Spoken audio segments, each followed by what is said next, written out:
Você que está se formando agora na faculdade, ou se formou um tempo, não arruma emprego na área, quer entender um pouquinho esse cenário, o que está acontecendo no Brasil?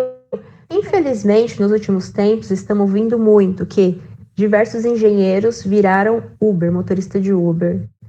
Qual é a questão? Que tem uma migração de pessoas saindo da indústria, então mão de obra qualificada, pessoas que estudaram aí mais de 5 anos na faculdade, para conseguir uma qualificação e vão trabalhar na área de serviço, sem vínculo empregatício e tudo mais. Então, é esse o contexto. Fica aqui, então, que o professor de economia da Unifesp, André Roncalha, vai explicar um pouquinho esse descompasso que aconteceu no Brasil, principalmente a partir de 2010.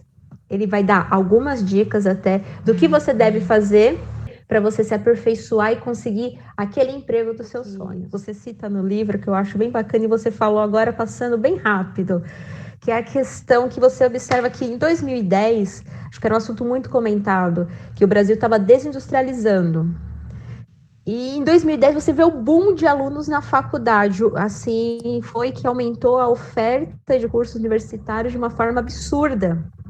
E ali já apareceu uma luz vermelha, que eu olhava, eu estava na época no mestrado lá na PUC também, e eu falava, caramba, tem algo estranho acontecendo, porque se a indústria está demitindo e está formando mais engenheiros, formando mais administradores, onde essas pessoas vão se empregar? E você cita isso no livro, né? São Ubers, motorista de Ubers, que é a economia dos serviços. Então, nós qualificamos mais as pessoas, mas cadê esse emprego? E quem era empregado na indústria também ficou desempregado. Assim, eu vejo um cenário muito ruim. Nesse ponto, eu queria que você comentasse isso, junto com outra coisa que me incomoda pessoalmente, que é, falam assim, você está desempregado? Abre uma MEI. Você não sabe fazer alguma coisa? Faz isso. Faz bolo, faz não sei o quê, faz brigadeiro. Vai fazer isso como se ser empresário, como se você lidar com finanças, como se você começar a produzir algo e ao mesmo tempo administrar, fosse uma saída para o desemprego. Sim, parece que estão assim jogando muito a culpa pro indivíduo, que olha, se você está desempregado, você está sem renda, a culpa é sua. Porque você tem todas as oportunidades, você pode abrir uma MEI. E não é bem assim, talvez o papel do Estado é outro, né? Definir, então, quem ganha. Vamos dar, tem aqui empregos, esses empregos de qualidades, esses empregos, como você falou, empregos que remuneram bem, para você ter uma vida digna. E você tem a opção de escolher se você quer abrir uma empresa, se você quer produzir brigadeiro para sobreviver, o que você quer fazer. Deveria ser uma abertura, uma escolha para a pessoa, e parece que não é. Queria que você comentasse um pouco isso, que os alunos perguntam muito, professora, quando eu me formar, o que vai acontecer? Pois é. Muitos que se formaram falaram, professora, nunca trabalhei na área, professora.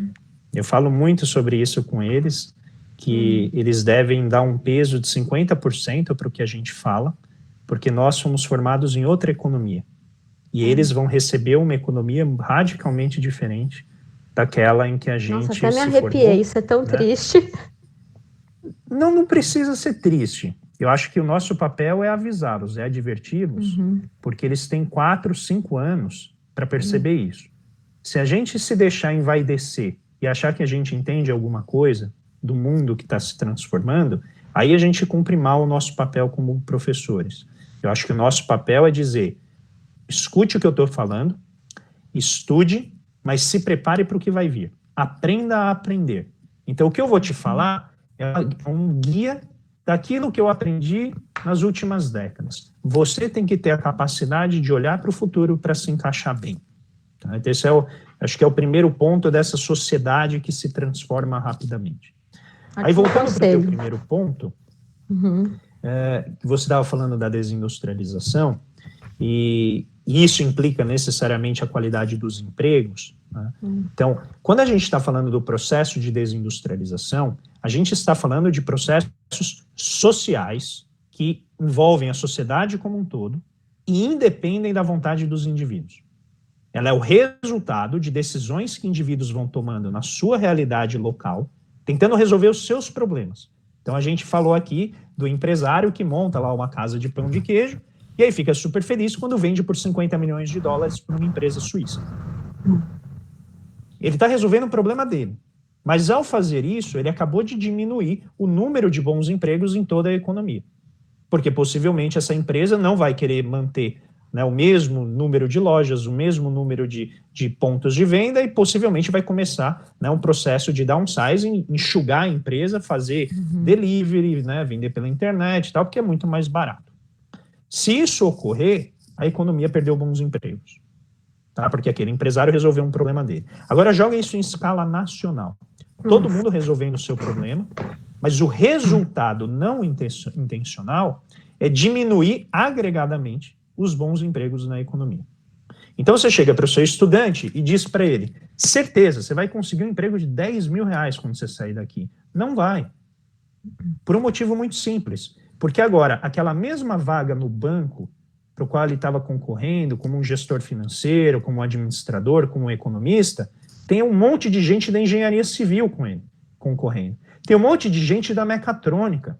Mas tem gente também da matemática, da estatística, que não tem outro lugar para ir trabalhar. E vai trabalhar onde? Nos melhores empregos, é óbvio. Todo mundo se dedicou, pagando mais. Todo mundo estudou que nem louco, todo mundo fez a sua parte. E a hora que você sair da economia, você vai fazer sacerdócio? Ah, não vou trabalhar de graça? Não, você tem que melhorar de vida, você tem que, né, fazer avançar o legado da tua família, do que seus pais fizeram por você. Aí você chega na economia e fala, cadê os bons empregos? Não tem. Por quê? Porque não depende do indivíduo. E aí eu entro no segundo ponto. A gente pode explorar um pouquinho mais esse primeiro aspecto, eu só não quero deixar a resposta muito longa. Aí entra o segundo ponto. A ideia de que a crise, né, ela é a mãe da invenção. Que a crise é exatamente o bastão que nos dá, né, a invenção, a inovação, e faz você criar um bom negócio e tal. Eu concordo, em 99% das situações de invenção, você não tem uma crise por trás. O que você tem, na verdade, é um ambiente super agradável, em que você não tem estresse, e você pode focar no problema de uma maneira muito clara, muito centrada. E aí você vai dizer, não, mas eu conheço um monte de gente que, desempregada, criou negócios fantásticos. Sim, mas eles são muito raros, por isso que eu falei 99%. Porque aquele 1% que conseguiu fazer isso, ficou gigante. E você não vai mais concorrer com ele. Se tornou monopólio, tem patente, tem tudo. Não tem mais como concorrer com esse pessoal. E aí o que acontece? Aqui embaixo, né, onde está os 99% das invenções, são invenções marginais. São coisas assim, eu desenvolvi uma película que está associada a um negócio que tem 5 outras invenções agrupadas. Então eu não estou fazendo a novidade. Por quê? Para você realmente fazer uma novidade no mundo como hoje, você precisa ter um batalhão de cientistas, você precisa ter um batalhão de inventores. E não é só ter a ideia.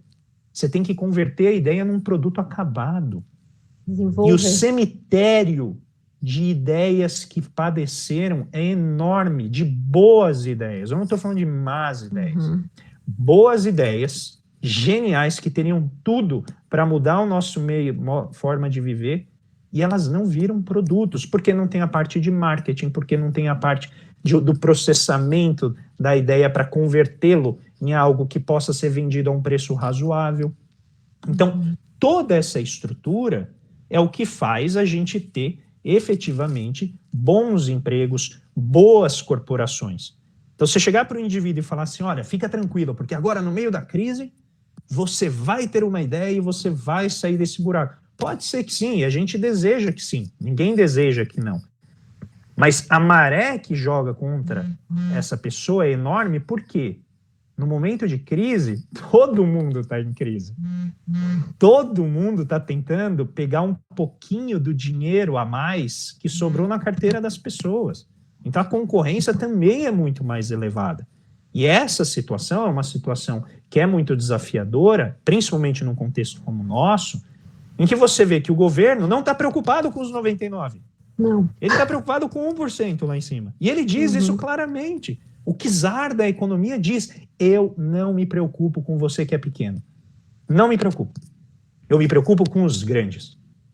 Eu me preocupo com as grandes linhas aéreas. Eu me preocupo com os grandes monopólios, com os grandes oligopólios. Com um pequeno, Não.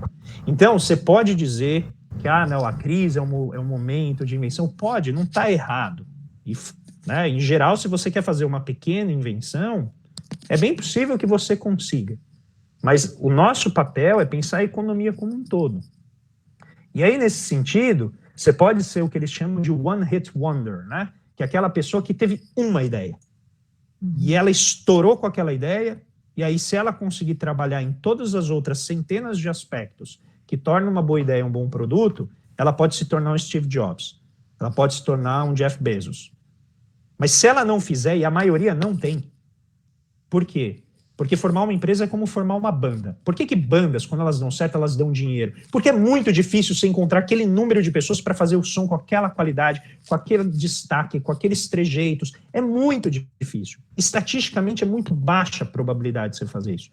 Então, para você montar uma corporação que tem a capacidade de aprender, de inovar, de olhar tendências, se antecipar essas tendências para chegar antes dos seus competidores, isso envolve gente muito boa. E, Érida, gente muito cara.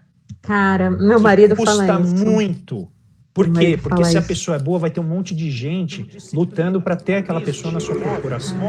E aí, eu concluo então dizendo, a crise, se você tiver estrutura, se você estiver numa grande corporação que tem como passar, tem 5 bilhões em caixa para passar por uma crise como essa, aí você está tranquilo, você pode continuar pensando no amanhã, porque o hoje não vai te incomodar. Agora, quando o teu contra-cheque não chega no fim do mês, quando você não sabe se você vai ter um emprego daqui a pouco, porque a tua empresa não tem caixa, porque ela é pequena, ela não é grande. Porque não existe um ambiente para formar grandes empresas. A gente forma uma economia de empresas sempre pequenas e médias. E as médias estão demitindo. Quando você forma uma economia como essa, e numa situação, né, de pandemia, o governo paralisa e diz assim, eu não vou ajudar tudo. A culpa é de quem está sendo demitido? Ou seja, foi o problema de produtividade dessas pessoas que as levou a ser desempregado? Ou foi o fato de que o governo não teve a capacidade de falar, eu vou usar os canhões monetários e fiscais que estão ao meu dispor, é uma arma minha, eu posso usar isso para manter as empresas funcionando e manter os empregos das pessoas. O governo tinha e tem isso na mão e optou por não usar. Então eu acho muito injusto jogar no lombo do trabalhador, no lombo da pessoa que perdeu um emprego, a responsabilidade por uma paralisia de pessoas que nunca na vida consideraram o Estado como uma alavanca importante para a economia, e aí veio a crise rondar a porta deles bem no momento em que eles chegaram no governo. Gostou do assunto? Convido vocês a se inscrever no canal, compartilhar aí o conteúdo e curtir.